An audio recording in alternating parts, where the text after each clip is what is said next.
Hello students, स्वागत है आपका हमारे स्टडी व्यू एजुकेशन चैनल में। आज की जो डिक्टेशन है वो 80 वर्ड पर मिनट की स्पीड से लिखेंगे। तो स्टूडेंट्स, डिक्टेशन शुरू करने से पहले आपसे रिक्वेस्ट है कि यदि आपने हमारे स्टडी व्यू एजुकेशन चैनल को अभी तक सब्सक्राइब नहीं किया है तो प्लीज़ सब्सक्राइब कर लीजिए, वीडियो को लाइक और शेयर भी कर दीजिए और बेल आइकन का बटन ज़रूर दबा दीजिएगा ताकि जो रोज़ नई नई डिक्टेशन हम रेगुलर अपडेट में लाते हैं वो उसका नोटिफिकेशन है जो आपके पास पहुंच जाए। डिक्टेशन स्टार्ट होगी 3 सेकंड बाद।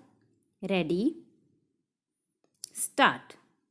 सभापति महोदय जी, अभी खाद्य की स्थिति के ऊपर जो बहस चल रही है उससे संबंधित 2 बातों की ओर मैं मंत्री महोदय का ध्यान खींचना चाहता हूँ।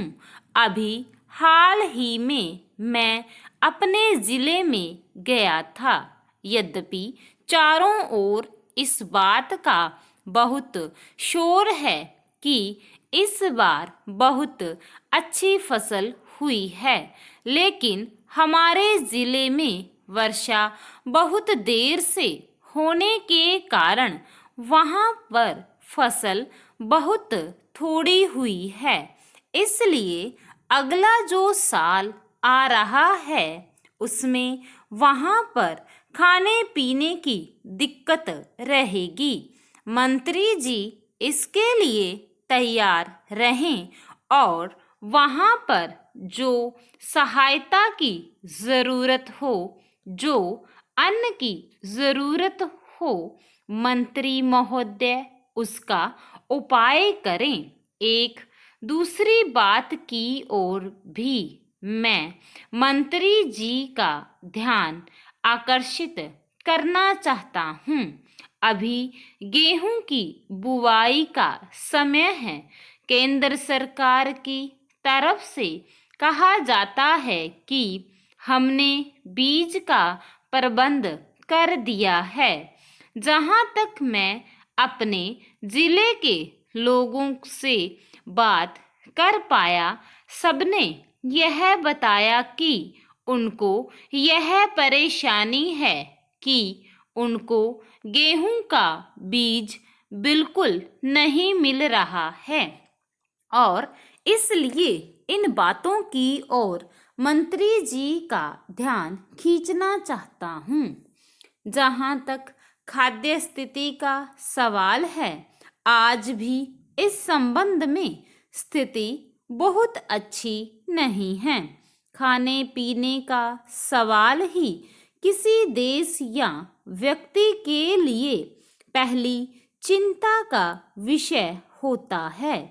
अभी तक हमारा देश इस पहली चिंता के विषय से ऊपर नहीं उठ पाया है और इसलिए बार बार इस खास स्थिति के बारे में हम लोगों को यहाँ पर बहस करनी पड़ती है। यह बात आज से 2 वर्ष पहले कही गई थी कि अब हम लोगों ने अच्छी खेती का प्रबंध कर लिया है और उसका नतीजा यह हुआ है कि हमारे देश में इतनी उपज होनी शुरू हो गई है कि जिससे अब अपने देश को किसी बाहरी देश पर निर्भर न रहना पड़े। यहाँ की पैदावार से ही अपने देश का काम चल सकता है। इस तरह का आश्वासन हम लोगों को दिया गया था और कहा गया था कि हरित क्रांति हो रही है, अर्थात खेती में ऐसी क्रांति हुई है जिसका परिणाम यह होने वाला है कि अन्न के मामले में हम लोग स्वावलंबी हो जाएंगे। लेकिन 2 वर्ष बाद फिर वही रवैया देखने में आया। पिछला वर्ष जो बीत चुका है उसमें कहा गया था कि अन्न की कमी है। पहले जो कहा गया था कि अन्न का आयात समाप्त कर दिया जाएगा, उसको भुलाकर फिर अन्न के आयात की ओर ध्यान दिया गया और फिर हमारे यहाँ अन्न का आयात होना शुरू हो गया है। इस वर्ष फिर कहा जा रहा है कि हम लोगों के यहाँ बहुत अच्छी फसल हुई है, लेकिन उपज होने के बाद भी देश में खाद्य की स्थिति सुधर नहीं पाती है। इसका क्या कारण है? इस ओर भी माननीय मंत्री जी को ध्यान देना चाहिए ताकि आम जनता को राहत मिल सके। उपाध्यक्ष महोदय, हमारे देश के अधिकांश लोग खेती पर निर्भर करते हैं और इसलिए खेती पर आधारित उद्योगों की इस देश में अधिक आवश्यकता है। देश से बेरोजगारी को खत्म करने के लिए, कृषि उत्पादन को बढ़ाने के लिए कृषि पर आधारित उद्योगों की स्थापना का इस देश में बड़ा भारी महत्व है और उसे इस बजट में अधिक से अधिक प्रोत्साहन दिया जाना चाहिए। मैं वित्त मंत्री जी से निवेदन करना चाहता हूँ कि खेती के उद्योग आदि के लिए हमारे बजट में अधिक गुंजाइश की ज़रूरत होनी चाहिए। इससे हमारे देश के बेरोजगारों और किसानों को काफ़ी लाभ होगा और हमारे कृषि उत्पादन में उन्नति होगी तथा इसके साथ ही साथ हमारे किसान भाइयों को भी रोजगार मिलेगा। वित्त मंत्री जी ने काफ़ी अच्छा बजट पेश किया है, लेकिन खेती के उद्योगों के लिए इसमें विशेष व्यवस्था करने और इसमें अधिक धन लगाने की अधिक आवश्यकता है।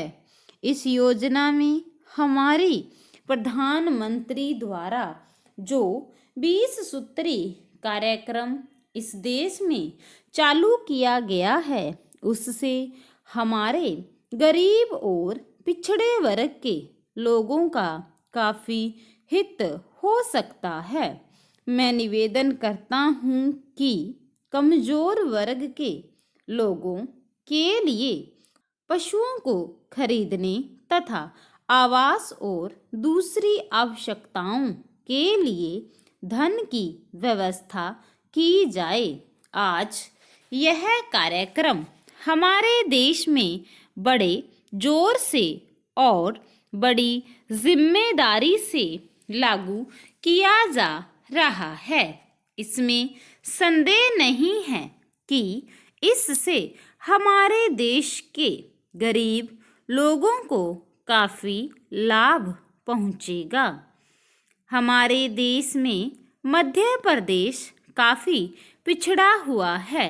मध्य प्रदेश में खनिज और वन देश में सबसे ज़्यादा है।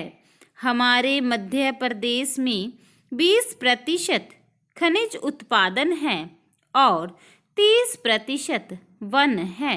मैं वित्त मंत्री जी से निवेदन करना चाहता हूँ कि हमारे प्रदेश में इस तरह के उद्योगों और कार्यों के लिए अधिक से अधिक धन की व्यवस्था की जाए।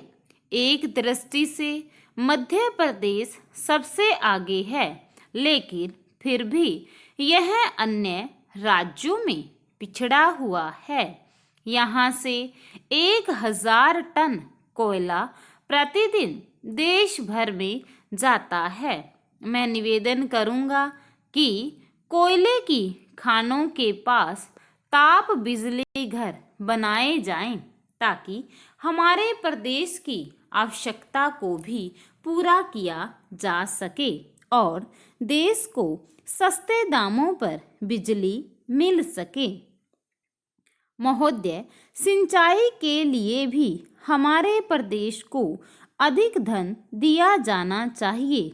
इस तरफ भी ध्यान दिया जाना चाहिए कि सिंचाई का खर्च पिछले 1 साल में दुगना हो गया है। इसका कारण चाहे योजना बनाने में कमी हो या चाहे प्रशासनिक व्यवस्था में कमी हो, इसके कारणों का पता लगाकर आवश्यक उपाय किए जाने चाहिए। मैं निवेदन करना चाहता हूँ कि वित्त मंत्री राज्यों के मंत्रियों से विचार विमर्श करके इस व्यवस्था में सुधार लाने की कोशिश करें।